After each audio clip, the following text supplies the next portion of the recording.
নিচে 20টি পয়েন্ট আকারে বলতেছি। হিন্দু ধর্ম প্রাচীন এবং সভ্যতাবাহী ধর্ম। এই ধর্মে শান্তি, সহনশীলতা এবং মানবতার শিক্ষা দেওয়া হয়। হিন্দু ধর্মে অনেক দেবদেবীর পূজা করা হয়। সত্য এবং ধর্মের পথে চলতে শেখায়। হিন্দু ধর্মে কর্মফল মানে কর্ম অনুযায়ী ফল দেওয়া হয়। সব জীবের প্রতি ভালোবাসা এবং দয়া করতে শেখায়। প্রকৃতিকে সম্মান জানাতে শেখায়। যোগ এবং ধ্যানের মাধ্যমে আত্মা শুদ্ধি শেখায়। পরিবার এবং সমাজের প্রতি দায়িত্বের শিক্ষা দেয়।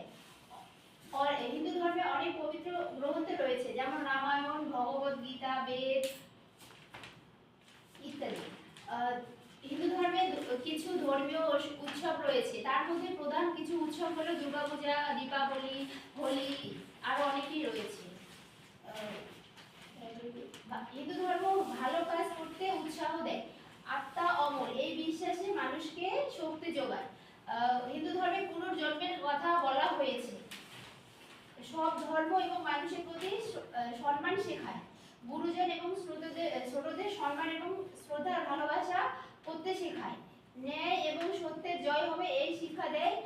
সংস্কৃতি এবং সাহিত্যকে ঐতিহ্যকে রক্ষা করতে সহায়তা করে।